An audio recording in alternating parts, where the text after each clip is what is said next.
there's no way this is going to take the 15 minutes. I think I'm starting early anyway, so you can all get to wherever they're trying to send you after this. I've just put this up to indicate if you have heard of me before, it's most likely for Twitter shenanigans. That's just for fun, though. My actual job for the past couple of years has been running Axiom, which is a Bitcoin native VC company. A whole bunch of people here work for companies we've invested in, which is obviously great for us to see. What I'm announcing, though, is this new company, Flux, which you might have noticed is actually one of the sponsors of Lightning++. And it's something that we've been working on. I don't want to say in stealth because it sounds a bit pretentious. It's more just we haven't really talked about it that much. But now we are starting to talk about it because we're on the cusp of kind of basically being live. What Flux is a Bitcoin native asset management company. So the distinction between this and Axiom, and actually any other Bitcoin VC, probably any other investor of any kind, I would imagine, is that Axiom focuses on Bitcoin companies, thinks a lot about Bitcoin, obviously, but everything's in dollars, right? We have to raise in dollars, we have to do our accounting in dollars, we have to deploy in dollars. Bitcoin's just like a theme. Flux only raises in Bitcoin, only does its accounts in Bitcoin, only deploys in Bitcoin. From the client's point of view, probably nobody here will really care that much about this, but it's very straightforward. The prospect for them is obviously a return on Bitcoin. On the deployment side, this is where it's a lot more interesting, and this is why I wanted to give this announcement specifically here, as opposed to any other conference, tweet it, whatever, anything like that. So where the idea for Flux even came from was originally in the venture context. So this is a couple of years ago now. And we noticed that any company that was really doing anything with Lightning, it doesn't need to be an LSP per se, just wants to run a Lightning node as part of their business, wants to interact with the Lightning network. They would all have some variation of basically the same problem, which is that they would go out and they would raise, in dollars, by the way, not in Bitcoin, and somewhere between, probably a lot of people here I imagine can relate to this if they're at all on the kind of the business side or the finance side of wherever you guys work. Probably somewhere between like 10% on the low end and maybe up to 30 or even 40% on the high end of the funds they would raise would go towards spot buying Bitcoin to then put in a Lightning node. And so this is like fine in context, I guess. You don't really have any other choice if you want to run whatever your business is that depends on Lightning. If you think of it out of context, though, this is horrifically capital inefficient because you are diluting your equity to fund your working capital in the wrong currency. And this is just completely insane. And so this is basically the problem that we're setting out to solve. So what we want to do at Flux is for that situation to start with, there are a couple of other use cases I'll mention right at the end, but this is kind of the use case that's core to my core to the thesis and kind of near and dear to my heart because this is what inspired me to want to do this in the first place. It's very, very Lightning centric. One other thing I'll mention, there's not really a huge amount more to say, is so that kind of product as such won't actually be available for a while. So that is the second fund that we're planning on launching. Hopefully it will be at some point in Q1 we'll be able to get that off the ground. I would do it right now, we would do it right now, but there's regulatory reasons, annoyingly. That's why I'm bummed by Matt's talk as well. There's regulatory reasons we can't do it too quickly.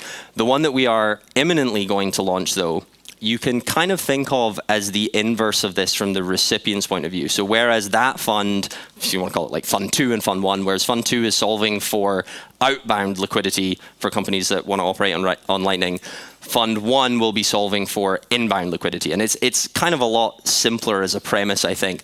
To begin with, it's basically just, we will run Rails, but as in the Amboss product, if you're familiar, but we'll have a funnel to capital markets. And the argument we're making is basically, please don't buy an ETF, please don't just leave it in Coinbase, please give it to us and we'll actually deploy it on Lightning for you. You'll make more money. You won't make a lot of money, but you'll make non-zero money and you won't be paying essentially fiat custodian.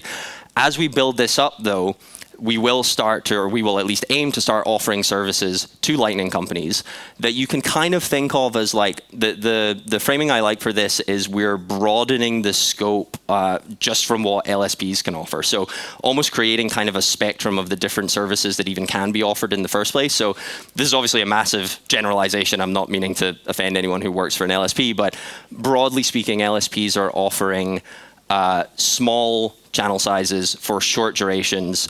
They can be automated, which is pretty cool. But a lot of times they're actually skewed more towards consumer use cases as well. So what we want to offer is completely the other end of the spectrum, and in some sense maybe create this spectrum at all. So very large channels for very large durations. We won't be able to automate them. Again, regulation.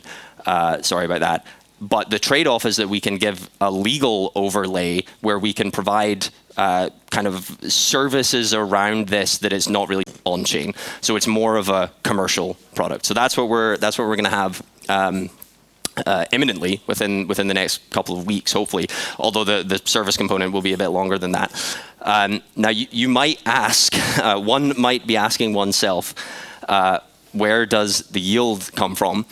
And I think unlike the hundreds or thousands of times I have asked shitcoiners this, we have a good answer. We maybe even have the only acceptable answer to this, which is productive deployment of capital. So if you are you're running a Bitcoin company, well, actually, even reflecting on some of the talks from yesterday, obviously, for Lightning to work, I am a little bit conscious of like, you can't just throw Bitcoin at it and hope to get a yield. There needs to be real payment volume. That's very much applicable on the the Fund 1 side, but on the Fund 2 side, we're hoping that we can solve a real problem in terms of making the companies that are driving the payment volume more efficient, making them more likely to be profitable, more likely to generate cash flows that they can then pay us, and that is where the yield comes from. And just a quick shout out. One of the other reasons that we're not doing the Fund 2 concept, even though it is kind of, I think it's cooler, it's more kind of intellectually stimulating, we're also currently testing it off of our own balance sheet. And so we've already started trials with all of these companies here. I know that some representatives from these companies are at this conference, so thank you very much. Worth noting is probably kind of obvious. So Amboss is a bit different. Amboss is Rails. That's why they're up here as a partner. Arc Labs and SAS Mining are obviously quite distinct from Lightning, but I think that's interesting as an indication of where else this can go. I mentioned it starts off as a very Lightning-centric thing, but we obviously hope it goes a lot wider than that. Whereas Voltage, Zeus, and Ibex are very much kind of, I was going to say gold standard, Bitcoin standard, tenured Lightning companies, and we're very excited about being able to partner with them. So that about wraps it up. If you want to talk more about this or anything that I've mentioned, very, very happy to chat. You can come find me. I'll be here the rest of the time. I'm giving a talk in about an hour or so that's nothing at all to do with this, just educational, but I'll be around the whole time. And as of this morning, I turned on our Twitter account. So I guess if people are too shy to come and talk to me, or they're just watching it online now or later, you can DM there to get in touch as well. So thank you very much.